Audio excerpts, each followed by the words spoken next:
이 시간에 주시는 하나님의 말씀은 에베소서 6장 10절에서 18절에 있는 말씀입니다. 다 같이 일어서서 저와 여러분이 한 절씩 교독하시겠습니다. 끝으로 너희가 주 안에서와 그의 힘의 능력으로 강건하여지고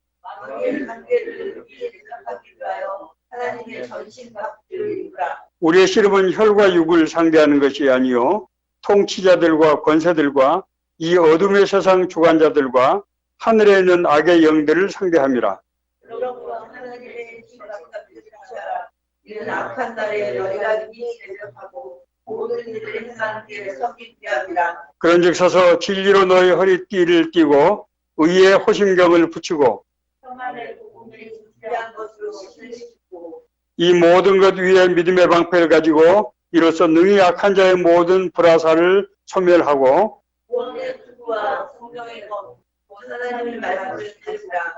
모든 기도와 간구를 하되 항상 성령 안에서 기도하고 이를 위하여 깨어 구하기를 항상 힘쓰며 여러 성도를 위하여 구하라. 아멘.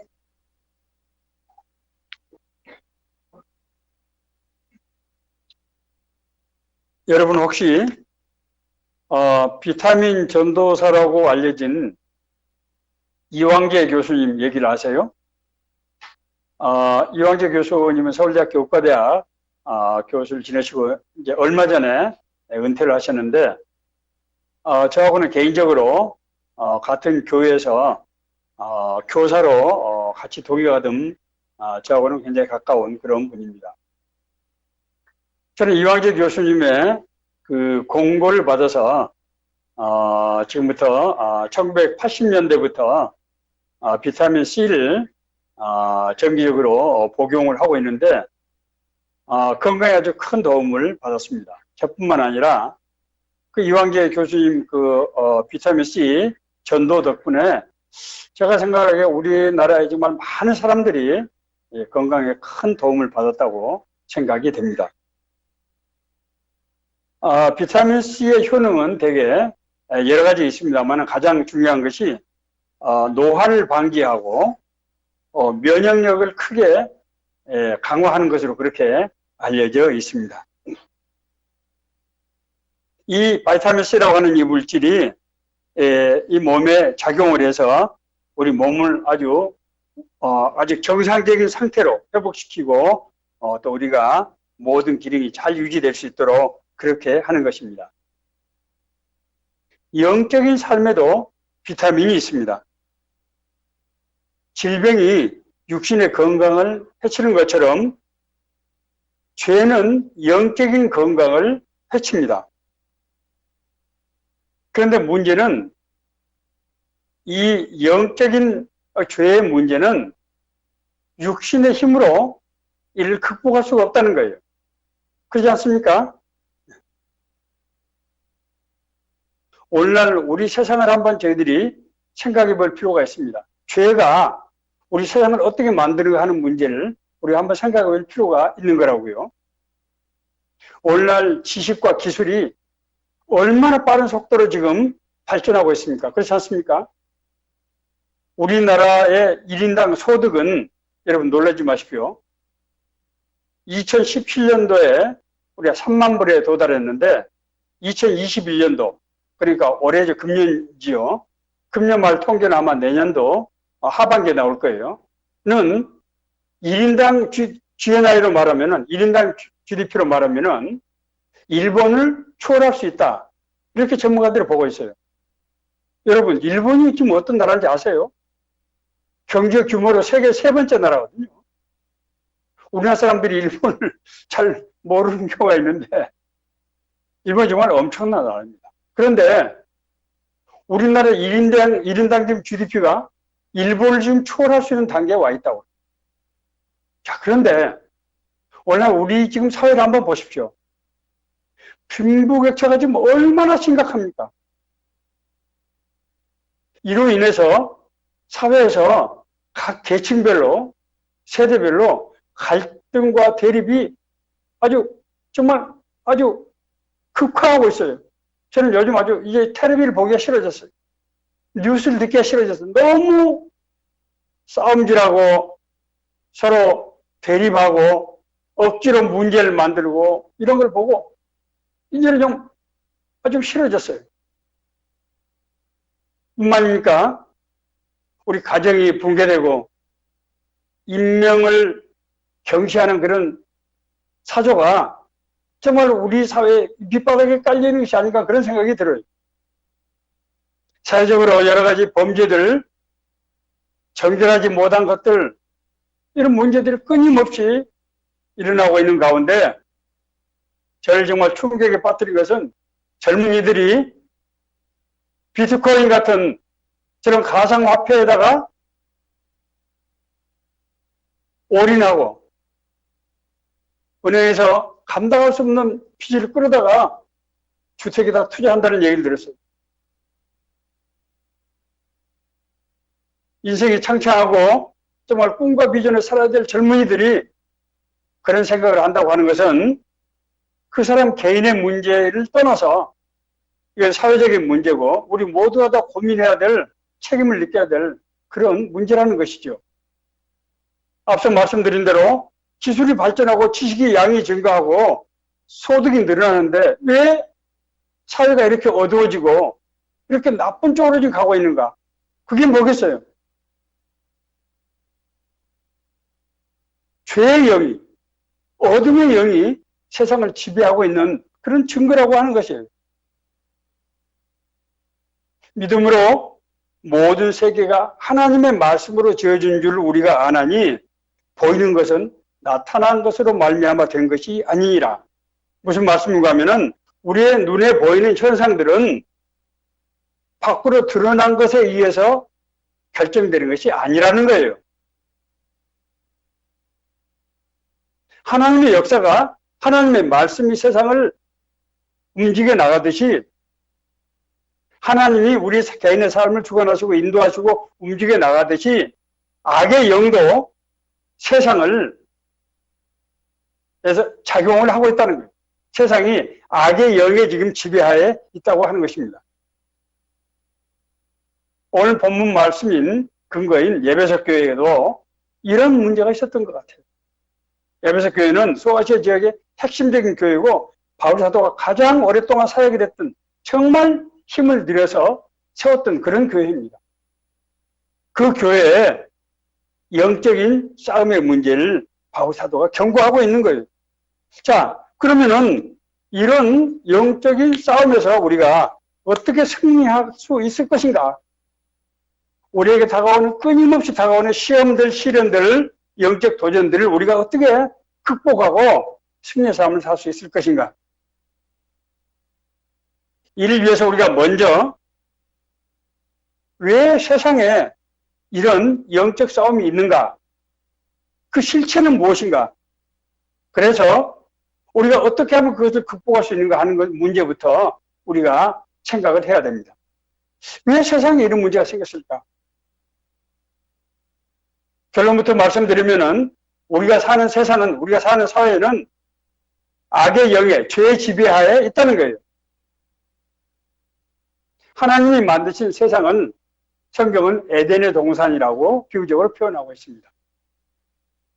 에덴의 동산에서는 죄가 없고 모든 사람들이 아무런 부끄러움이 없고 정말 하나님과 동행하던 그런 아름다운 세계였어요. 그런데 아담과 하와가 선악과를 먹는 불순종을 범하면서 하나님과도 관계가 단절되고 그것이 우화적인 표현은 우리 에덴 동산에서 추방된 것이죠. 그러면서 인간에게 네 가지 단절 현상이 발생하는 거예요. 첫째는 천지 만물을 창조하시고 우리의 아버지가 되시는 우리의 형상으로 만들어진 그 하나님을 인간이 두려워하게 된 거예요. 두려워한다는 것이 무엇을 말합니까? 우리 가운데 죄가 있다는 거예요. 그래서 두려워하는 거예요. 두 번째로 아담과 하와는 한 몸에서 난 존재 아닙니까? 그렇잖아요. 아담의 갈빗대를 가지고 하와를 만들었단 말입니다. 한 몸이, 한 인격이에요. 그런데 두 사람이 서로 핑계를 대고 이제 갈등을 일으키게 됩니다. 하나님, 내가 먹고 싶어서 먹은 거 아니에요. 하나님이 만들어서 나한테 붙여주신 저 여자가 먹으라고 해서 어쩔 수 없이 먹었던 거예요. 가장 사랑하고 정말 한 인생을 살아가는 부부가 서로 핑계를 대고 책임을 전가하고 갈등을 일으키는 것입니다. 원래 천지 만물은 누구에서 다스리도록 되어 있습니까? 하나님께서 자기 형상으로 사람을 만드시고 땅에 충만하라, 땅을 다스리라. 땅에서 하나님의 나라를 이루라고 하는 거 아닙니까? 그 자연이 사람에게 대적해서 우리가 농사를 지을 때 가시와 엉겅퀴를 만들고 그래서 땀을 흘려서 수고를 하지 않으면 먹고 살 수 없는 이런 자연과 인간의 갈등 관계가 됐다는 거예요. 네 번째로는 인간이 자기 육신의 죽음을 맛보게 되는, 제가 지난주 설교에서 육신의 죽음을 맛보지 않고 올라간 사람이 두 사람이 있었다고 말씀드렸죠. 첫 사람이 누굽니까? 에녹이죠, 에녹. 에녹은 죽음을 맛보지 않고 하나님께 들려 올라갔다. 두 번째 사람은 누굽니까? 엘리야죠, 엘리야. 하나님께서 에녹과 엘리야라고 하는 두 사람을 통해서 원래 인간이 하나님의 창조되는 그 모양을 보여주시는 거예요. 그리고 우리가 미국에 먼 훗날이 될지 모르겠지만은 나중에 그리스도의 재림 때 하나님 나라에 올라가는, 우리가 죽음을 육신에 맛보지 않고 올라가게 되는 그것을 미리 보여주신 거예요. 우리 개인의 삶 가운데서 이 고난의 문제, 우리 사회에 일어난 이런 여러 가지 갈등과 대립의 문제는 뭐라고요? 그 죄가 우리를 지배하고 있는 그런 결정적 증거라고 하는 것입니다. 너희 자신을 종으로 내어주어 누구에게도 순종하든지 그 순종함을 받는 자의 종이 되는 줄 너희가 알지 못하느냐? 혹은 죄의 종으로 사망에 이르고 혹은 순종으로 의에 이르느니라. 무슨 얘기입니까? 하나님을 알지 못해서 하나님의 형상을 잊어버린 사람은 누구의 종이 되는 거예요? 죄의 종이 되는 거예요. 그래서 자기 삶 가운데서 죄의 현상들이 나타난다는 거예요. 음란한 생각, 사랑이 없어지고, 물질에 대한 과도한 욕망, 출세, 무슨 권력, 이런 거, 거짓말하고, 미워하고, 증오하고, 갈등하고, 대립하고, 이런 멀쩡한 사람에게 왜, 깨끗하게 태어난 사람에게 왜 이런 현상이 나타나냔 말이에요. 이것은 죄가 그 사람을 지배하고 있다는 증거라고요. 구원받고 거듭난 사람이 하루아침에 갑자기 천사가 됩니까? 이 사람이 이상하게 은혜받고 나더니 사람이 갑자기 변했어요. 왜 그런 현상이 나타납니까? 하나님의 영이, 하나님의 의가 그 사람을 지배하고 있는 것입니다. 죄 가운데 있던 우리는 예수 그리스도의 십자가의 대속의 사건으로 인해서 구원받고 의롭다함을 입게 됐어요. 그래서 우리가 영생의 몸을 회복하게 된 것입니다. 자, 그런데 문제는 끝나지 아직 않았어요. 우리는 여전히 육신의 몸을 가지고 있기 때문에, 그래서 육신의 몸이라고 하는 것은 우리가 뭐 피와 사자라는 뜻도 있지만은 타락한 존재라고 하는 의미, 성경적 표현입니다. 우리가 구원받았지만 우리 구원이 완성된 것이 아니라고요. 그건 하나님 나라에서 영원한 상태에서 완성될 거예요. 이 세상 살 때는 우리 안에는 하나님의 영이 역사하지만은 우리는 여전히 육신이라는 곳에 갇혀서 이 두 가지 사이에 충돌과 갈등과 대립이 일어나는 것입니다. 그러므로 내가 한 법을 깨달았느니 곧 선을 행하기 원하는 나에게 악이 함께 있는 것이로다. 내 속사람으로는 하나님의 법을 즐거워하되 내 지체 속에서 한 다른 법이 내 마음의 법과 싸워서 내 지체 속에 있는 죄의 법으로 나를 사로잡는 것을 보는도다. 오라 나는 공고한 사람이라. 누가 이 사망의 몸에서 나를 건져내랴. 로마서 7장 21절 25절에는 탄식이에요.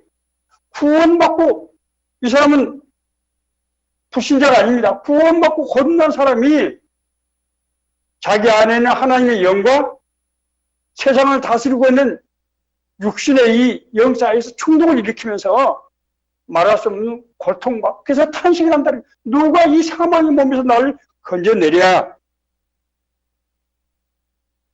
이 엄청난 문제 앞에서 바울사도는 우리에게 영적 싸움에서 승리하는 비결을 우리에게 오늘 본문은 말씀하고 있는 것입니다. 영적 싸움에서 이기기 위해서는 어떤 무장이 필요한가? 바울사도는 하나님의 전신갑주를 입어야 된다. 그렇게 말씀하고 있습니다.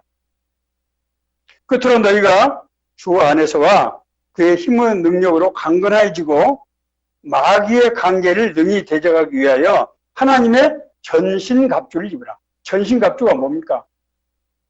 온 몸을 머리끝부터 발끝까지 하나님의 보호하시는 갑옷으로 무장해야 된다는 것 아닙니까? 사도는 이 얘기를 구체적으로 설명하고 있습니다. 첫째는 진리의 허리띠입니다. 여러분, 진리가 뭡니까? 진리는 하나님의 창조의 섭리죠. 예. 그것이 반대되는 것을 사단이 그걸 거꾸로 바꾼 것이 영리죠. 그렇지 않습니까? 이 진리, 우리 생각과 가치관이, 허리는 우리 마음의 중심을 의미하는데 우리 생각과 가치관이 하나님의 섭리, 하나님의 뜻 안에, 진리 안에 있어야만 세상을 바르게 살 수 있는 것이죠. 여러분 생각해 보세요. 자기의 가치관이 삐뚤어져 있는데 올바른 걸음을 갈 수 있나요? 정신이 똑바르고 가치관이 분명하면은 죄를 우리가 극복할 수 있다는 것이죠. 자, 두 번째는 평안의 복음이에요. 여러분 늘 평안하세요? 그렇지 못할 때도 있잖아요. 목사인 저도 정말 고민하고 힘들고 혼란스럽고 때로는 의심도 하고 그러거든요. 그럴 때마다 제가 정말 내 속으로 막 뺨을 때려요. 야 임마 정신 차려. 너 임마 목사잖아. 응? 하나님께서 죄 가운데서 빠져서 하나님과 원수가 됐던 우리를 구원하심으로 하나님의 자녀로 회복시켰다고요.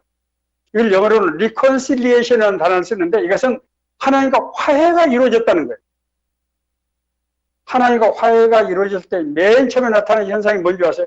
평강입니다. 평강. 부활하신 예수님께서 제자들에게 찾아오셔서 첫 번째 하신 말씀이 너희에게 평강이 있을지어다. 우리가 하나님의 은혜를 받으면 맨 번째 나타나는 현상이 뭐라고요? 마음속에 말할 수 없는 평강이에요. 세상이 줄 수 없는 평강, 설명할 수 없는 평강. 저는 그런 은혜를 여러 차례 차입니다. 직장에서 일하면서 말할 수 없는 스트레스 가운데서 근심 걱정하고 밤잠을 자지 못하고 할 때 하나님께서 나에게 주시는 놀라운 마음의 평안. 그 평안이 너무 넘쳐나서 계속해서 눈물이 나오는 거예요. 하나님 이제 됐어요. 하나님 이제 그만 좀. 하나님이 3년 동안 나에게 은혜를 주시는데 예배를 드릴 때마다 눈물이 없이 예배를 드릴 수 없어요. 하나님 창피하니까요. 이제 그만 주셔야 되니까 그만 주세요. 자, 그런 기도를 했어요.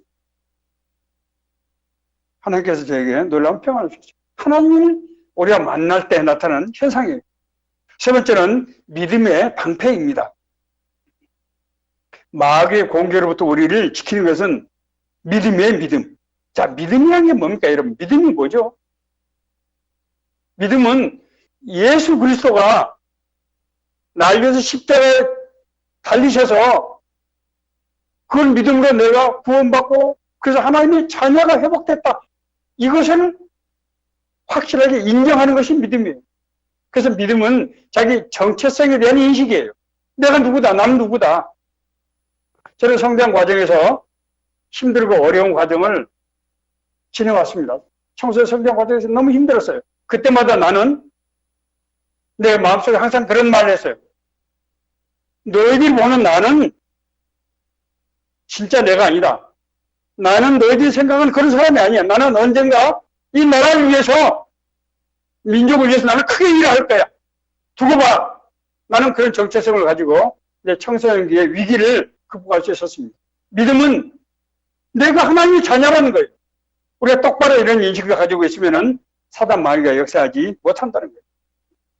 네 번째는 성령의 검인 하나님의 말씀입니다. 하나님의 말씀은요, 제가 늘 드리지만은 지식이나 교훈이 아니에요. 이걸 오해하시면 안 돼요. 물론 말씀이 지식과 교훈의 속성을 가지고 있어요. 그러나 하나님의 말씀은 능력입니다.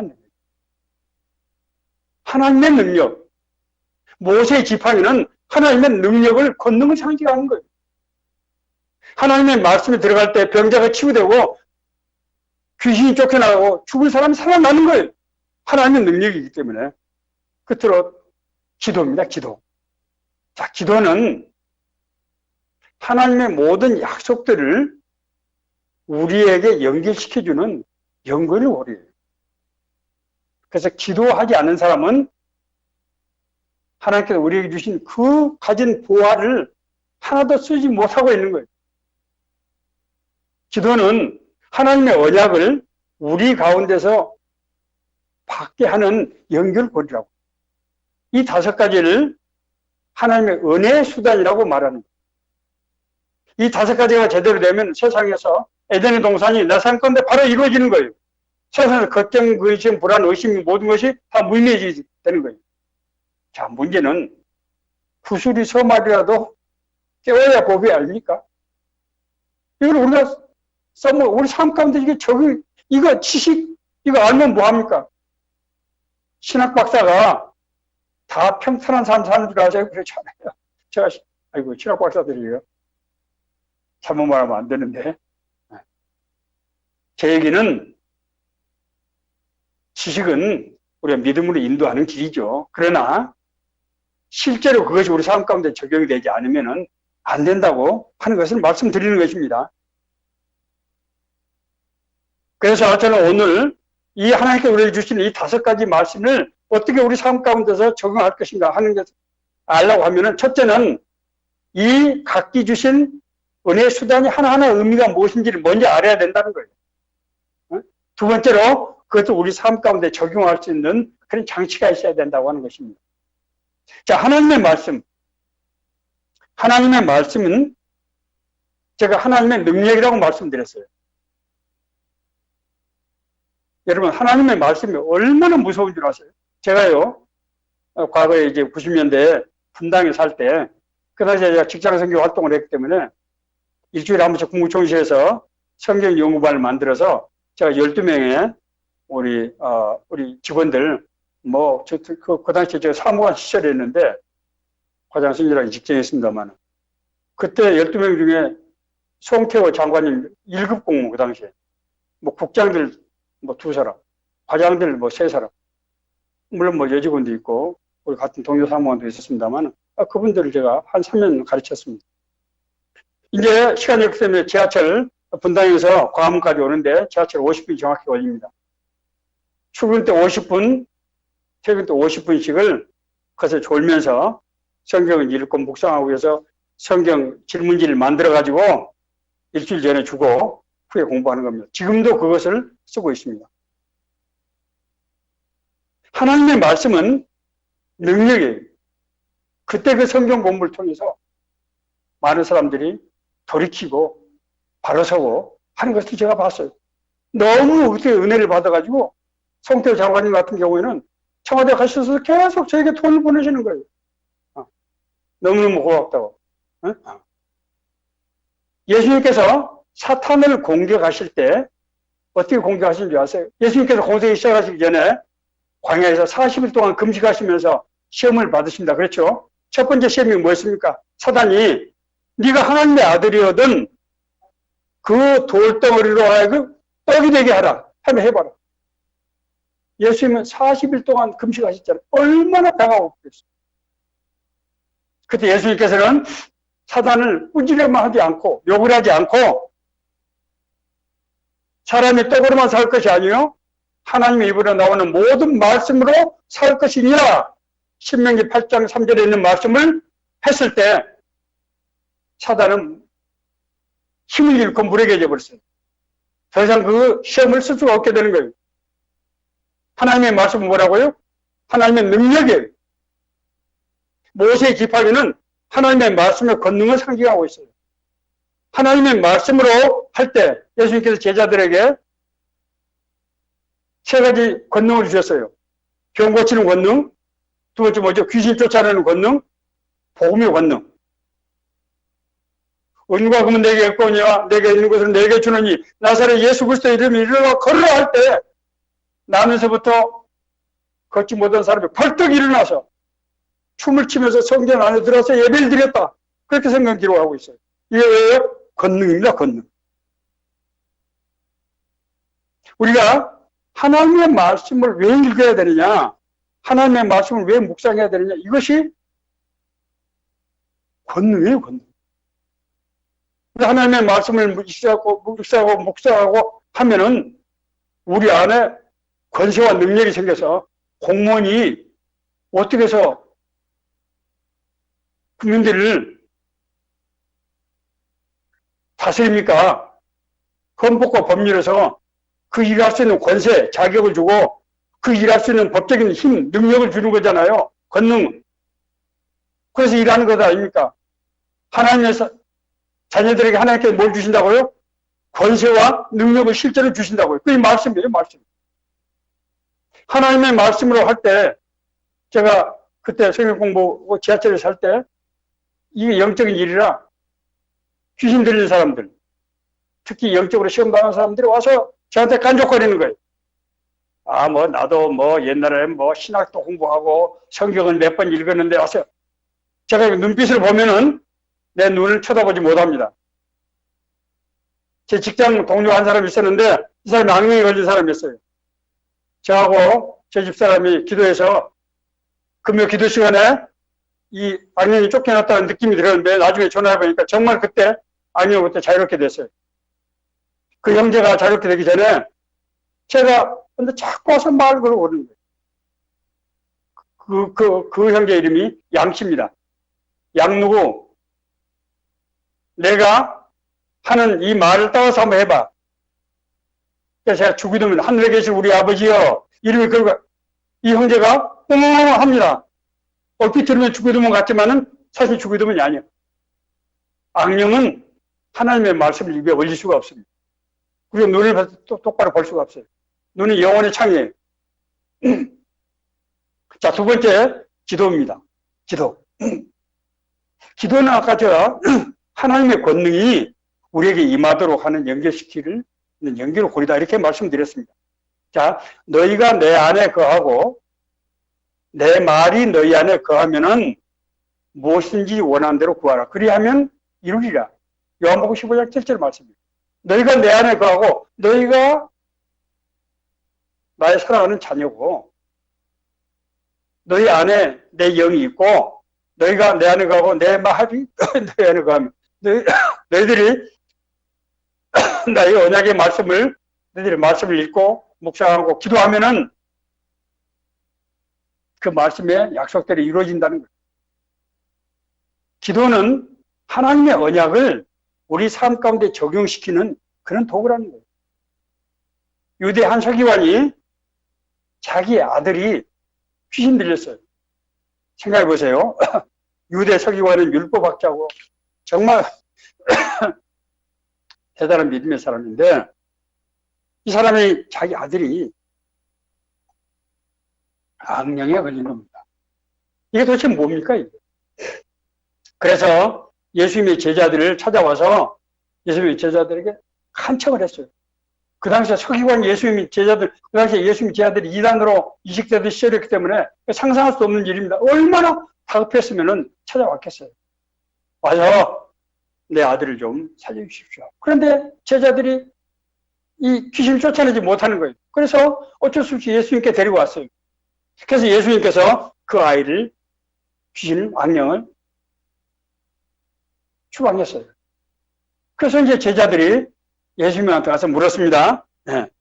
선생님, 우리는 어찌하여 그 귀신을 쫓아내지 못하였습니까? 이때 예수께서 이르시되 기도 외에는 이런 유가 나갈 수 없느니라. 하나님의 능력은 뭘 통해서 나간다고요? 기도를 통해서 나간다는 거예요. 너희들이 제대로 기도하지 않고 하나님의 능력에 의존하지 않기 때문에 하나님의 능력이 역사할 수가 없는 거예요. 기도는 하나님의 권능, 하나님의 약속을 우리 삶 가운데서 적용시키는 그 기계라는 거예요. 이게 정말 놀라운 비밀입니다. 기도하는 사람은 성공하지 못하는 사람이 없어요. 기도하는 사람은 결코 실패하지 않아요. 기도하는 사람이 실패한다고 하면 하나님이 실패했다는 얘기인데 이게 말이 됩니까? 기도하는 사람은 절대 실패하지 않아요. 오죽했으면 하나님이 구하라, 찾으라, 문을 두드리라. 심지어 악한 사람이라도 자기 자식에게 좋은 것을 줄 줄 알거든 하물며 하나님의 아들은 너희들에게 이걸 주지 않겠느냐. 하나님께서 자기 이름을 걸고 약속을 하는 거 아닙니까? 이 기도의 약속이에요. 기도해야 된다는 거예요. 세 번째는 복음의 증거입니다. 복음의 증거.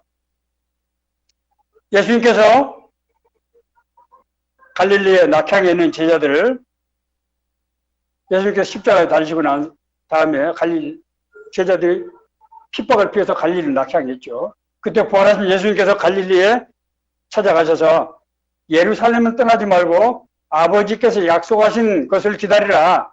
요한은 물로 세례를 줬지만 너희들은 머지않아서 성령의 세례를 받게 될 것이다. 이렇게 얘기를 했어요. 그러면서 오직 성령이 너희에게 임하시면은 너희가 권능을 받고 예루살렘과 온 유대와 사마리아와 땅끝까지 이르러서 내 증인이 될 것이다. 자, 이 말을 반대해서 가면은 우리가 복음을 증거할 때 뭐가 함께 한다고요? 성령이 능력이 함께 한다는 거예요. 제가 우리 제 제자들 우리 훈련생들 선교 훈련 시킬 때 이제 5명씩을 데리고 전도 현장으로 나갑니다. 전도를 시키는 거예요. 그런데 너무 긴장해가지고 훈련생들이 지금 남 앞에서 한 번도 복음을 교회 장로님도 마찬가지고 교회 권사님도 마찬가지고 한 번도 그냥 교회에 나오라고는 했지만은 정식으로 복음을 전해본 적이 없는 거예요. 사역이 가지고 긴장해가 달달달 떨고 이제 복음을 전하는데 사역이 10페이지까지 읽고 이제 전하도록 돼 있거든요. 너무 긴장한 나머지 2장이 겹쳐가지고 10페이지까지 못 읽고 그냥 뛰고 건너뛰고 읽는 거예요. 자, 그런데 놀라운 일이 일어났죠. 싫어합니다. 제가 실제로 있었던 사건입니다. 한 40대 중반 되는 정말 산도까지 생긴 아주 인상 자체가 너무 험한 사람이에요. 그 사람들이 안 가려고 해서 내가 가라고 푸시를 해가지고 가서 그냥 전화하는데 너무 긴장해가지고 저희가 겹쳐져가지고 그냥 넘어가고 내가 보니까 1월, 2월, 3월, 4월인데 제일 중요한 3월이가 빠졌어요. 조금 넘어간 거예요. 그런데 놀라운 일이 났어요. 이 사람이 그걸 듣더니 영접하시겠습니까? 하니까 무릎을 꿇고 그 자리에서 눈물로 영접을 하는 거예요. 전도 한 형제가 놀라면 말할 것도 없지만 훈련 간사인 내가 더 놀랐어요. 이야, 하나님의 영이 역사하셨구나. 그 사람이 여러분 사형리는요. 미국에서 월드 CCC가 40명의 신학자를 동원해가지고 1년 동안 개발한 모든 기독교 신학 죄론과 구원론, 기독론 이런 굉장히 신학적인 문서예요, 사실. 그 사람이 지금 난생 처음 지금 복음을 듣는 사람이 뭘 알겠어요. 더구나 그것도 핵심적인 부분이 빠져가지고 했는데 그런데도 그걸 듣고 영접을 하더란 말이에요. 그 눈물로 영접. 왜 그렇습니까? 하나님께서 이미 그 사람에게 은혜가 임해서 그 사람을 부르신 거예요. 우리는 다만 그냥 델리버리 하는 거예요. 복음이 증거할 때 하나님의 권세와 능력이 나타난다고 하는 것입니다. 네 번째 이제 성도 간의 교제입니다. 사도행전 보면은 부활하신 예수 이후에 성령 체험한 무리들이 모여서 자연스럽게 공동체를 형성했어요. 사람들이 이전의 삶으로 돌아갈 수 없게 된 겁니다. 하나님의 은혜를 입고 성령의 권능을 자기를 통해서 성령의 능력이 나타난 것을 체험한 순간 이전의 삶으로 돌아갈 수가 없었어요. 그래서 같이 믿는 사람끼리 모여서 성경을 공부하고 기도하고 서로 떡을 떼고 서로 자기가 가지고 소유를 서로 나눠서 필요한 사람에게 주고 또 필요한 사람 받기도 하고 이런 더불어 살아가는 그런 성령 공동체가 형성이 된 겁니다. 그것이 오늘날 교회의 표시예요. 자, 이 교제를 헬라어로 코이노니아라고 하는 겁니다. 코이노니아. 코이노니아라고 하는 것은 그냥 우리 인격적인 교제가 아니고 한 영, 같은 영, 같은 성령, 같은 영이죠. 성령이 강원선 자매님, 홍아무개, 우리 윤승선 우리 형제님 똑같은 안에 성령이 역사하시기 때문에 처음 만나도 10년지기, 20년지기 만나는 것처럼 서로 허물이 없고 마음이 따뜻해지고 그래서 서로 사랑하고 주고 싶고 하는 그런 현상들이 나타나는 거예요. 이상하게 교회에서 설교가 기다려지고 옛날에 그 지루하고 뭐 말도 안 되는 소리 같은 그 설교가 가슴에 와서 닿고 이상하게 눈물이 나고 그런 현상들이 나타나는 거예요. 이게 무슨 증거입니까? 성령이 우리 안에서 역사하는 증거라고 하는 것입니다. 우리 새로운 삶의 교회는 이전에 육신으로 우리 머리로 우리 힘과 능력으로 살아오던 우리가 이제는 성령이 우리 안에 계셔서 성령 우리를 인도하시고 우리에게 권세와 능력을 주시는 그래서 영생의 소망을 가지고 살아가는 삶을 새로운 삶이라고 성경은 얘기를 하고 있고 그것을 추구하는 교회가 새로운 삶의 교회예요. 이 새로운 삶의 교회는 제가 방금 설명했던 이 네 가지를 어떻게 우리 삶 가운데 적용시킬 것이냐. 자, 첫 번째는 성경 읽기입니다. 제가 지금까지는 생명의 삶 말씀 큐티를 해왔는데 제가 예고를 했습니다만은 다음 주 월요일부터는 이제 내일 월요일부터는 성경 읽기표를 가지고 성경을 우리 모두가 각자가 다 읽는 겁니다. 그리고 그 읽은 소감을 제가 대표적으로 나누겠습니다. 여러분도 성경 읽고 나서 나름의 거기다가 아멘 해도 되지만은 또 자기 얘기를 좀 하세요. 네? 그래서 성경 말씀의 잔치를 우리가 온라인상에서 하려고 합니다. 그렇게 해서 성경을 읽으면 아까 제가 성경이 우리 뭐라고 그랬죠? 우리 안에서 능력이 진짜로 된단 말입니다. 성경을 내일 읽으면요. 사람 마음은 열고 영안이 열리는데 지혜가 열려요, 지혜가. 제가 참 제 개인적인 얘기라 참 이거 어떻게 잘못하면 좀 조심스럽고 그런데 제가 무슨 대단한 사람입니까? 제가 86년도에 갑자기 큰 일을 맡아가지고 정말 눈앞이 캄캄할 때 제가 충주 제일기도원에 가서 기도했다고 그랬죠. 그때 제가 두 가지 현상이 나타났다고 그랬습니다. 첫째는 담배가 끊어졌다. 몇십 년 피던. 제가 담배를 못 끊어가지고 기관지에 문제가 생기고 그랬는데 간에 문제가 생겼는데 담배가 없애버렸어요.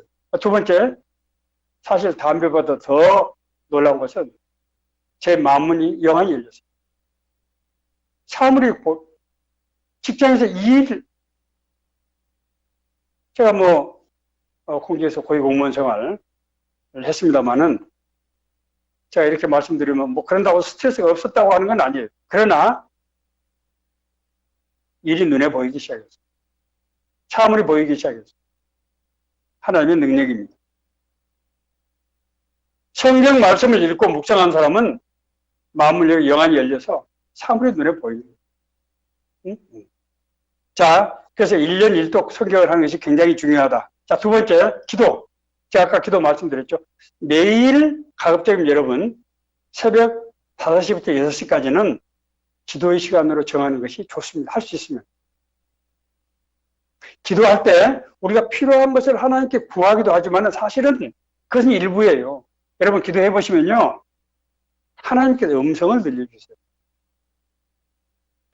제가 아까 현직에서 일할 때 크게 스트레스 받지 않고 일했다고 했는데 김하중 장로님, 하나님의 대사라는 책에 보면은 하나님께서 계속 말씀하셨다고 그랬죠. 김하중 장로님에게 말씀하신 게 아니고 이 홍아무개도 하나님 말씀하셨다니까요. 제가 고위공무원을 맡은 이후로 하나님께서 제게 아침에 새벽 기도해서 끊임없이 말씀하셨어요. 끊임없이. 그래서 저는 받았었어요. 이렇게. 받았어가지고 직장에 출근해서 컴퓨터 입력해서 간부들에게 한번 지시하면 끝이에요. 하나님께서 계속해서 말씀을. 말씀하셨어요. 기도는 하나님과 소통하는 시간입니다. 이걸 이해하셔야 돼요. 하나님께서 우리는 하나님의 음성을 듣기를 원하고 하나님을 만나기를 원하지만 하나님은 우리보다도 훨씬 더 간절한 마음으로 우리하고 얘기하고 싶어 하는 거예요. 할아버지가 손자들을 보면은 손자가 할아버지한테 말하고 싶겠어요? 할아버지가 손자에게 말하고 싶겠어요? 할아버지가 훨씬 절실하죠.